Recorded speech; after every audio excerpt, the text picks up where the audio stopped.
اعوذ باللہ من الشیطان الرجیم بسم اللہ الرحمن الرحیم ولکن البر لیکن نیکی یہ ہے من آمن باللہ والیوم الآخر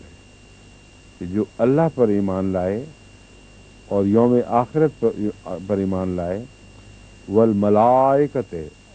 اور فرشتوں پر ایمان لائے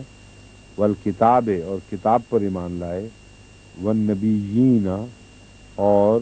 سب نبیوں پر ایمان لائے وآت المال علی حبہ اور مال خرچ کرے مال دے علی حبہ اللہ کی محبت کی خاطر یا اس وقت بھی جب مال بہت پیارا ہوتا ہے یعنی غربت کے وقت تو آت المال علی حبہ میں ہی کی ضمیر خدا کی طرف بھی جا سکتی ہے اور مال کی طرف بھی خدا کی طرف جائے گی تو معنی یہ ہوں گے کہ محض اللہ کی محبت میں مال خرچ کرے اور کوئی اور محرک نہ ہو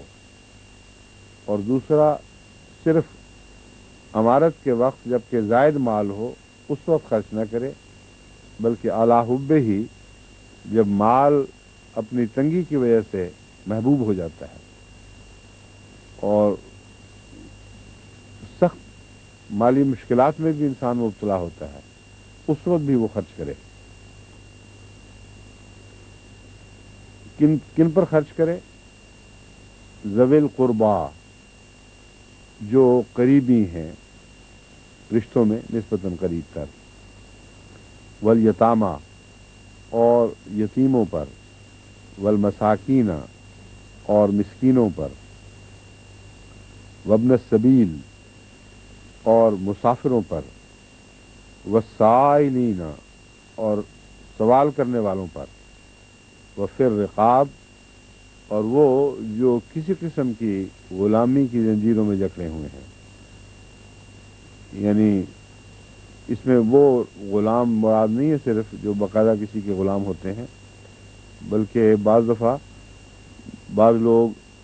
سود کی زنجیروں میں جکڑے ہوئے ہوتے ہیں مثلا ہمارے سندھ میں جو تھرپارکر کا علاقہ ہے وہاں بڑی بھاری تعداد میں ہندو ساہوکاروں نے لوگوں کو اپنا مستقل غلام بنا رکھا ہے کیونکہ ان کی زمینوں کی جتنی قیمتیں ہیں ان سے بہت زیادہ وہ ان کے سود کے دیندار بن چکے ہیں اور بھاری شرح پر سود دیا جاتا ہے جو اتنی خوفناک ہے کہ باہر کی دنیا میں تصور بھی نہیں ہو سکتا اور پھر کئی کی ساتھ شرطیں لگائی ہوئی ہیں کہ جو اس کو کہتے ہیں پٹائی کہتے ہیں اس کو کہ اکھیڑیں گے جو ہم اپنی دیکھی روپے دولت کی تو اس کے الگ پیسے لیں گے اس کو دفن کرنا ہے اس پہ بھی خرچ ہوگا تو وہ سود کے علاوہ ہے اور 25% سود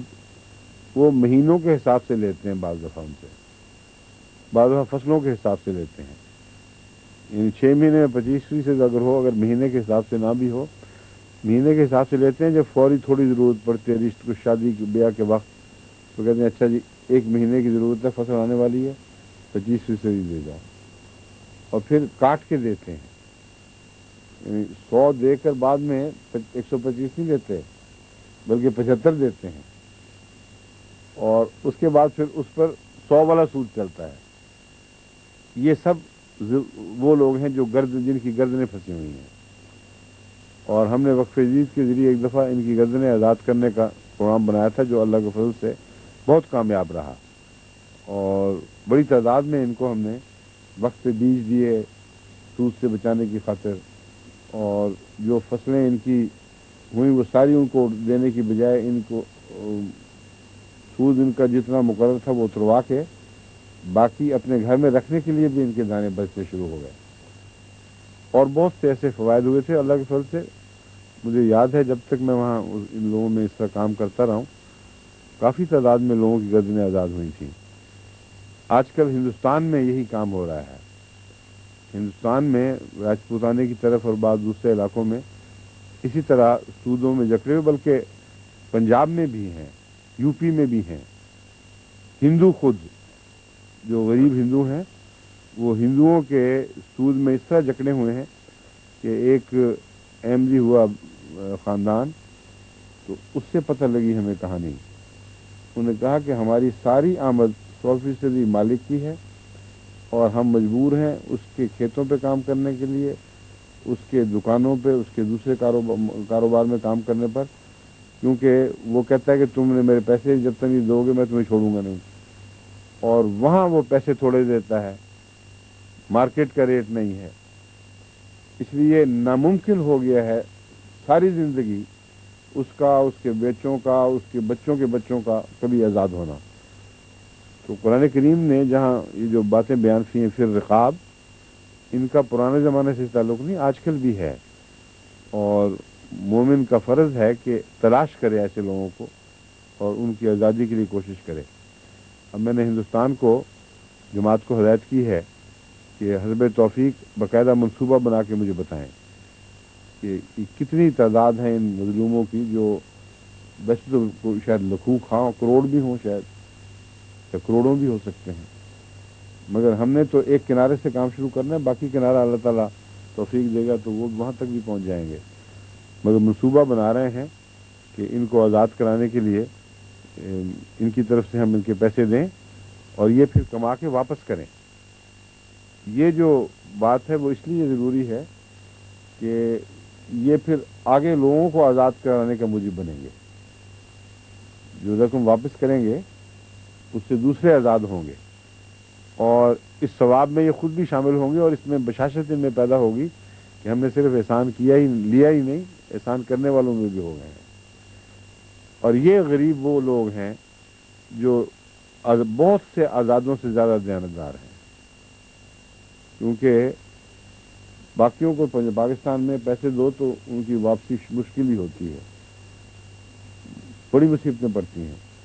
لیکن ان لوگوں نے ایک آنا بھی نہیں رکھا، کم سے کم اس زمانے میں جب میں کام کیا کرتا تھا وہاں ایک آنا بھی کبھی چوری نہیں کیا، 100% وعدے کے مطابق وہ اپنی فصلیں پیش کر دیتے تھے کہ اٹھا لو جتنا تمہارا بنتا ہے، باقی ہمارا، تو قرض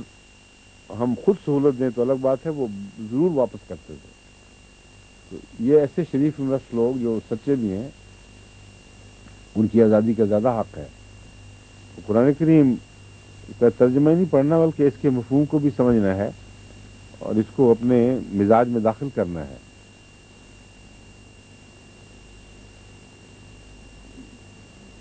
بس سائلین و پھر رقاب،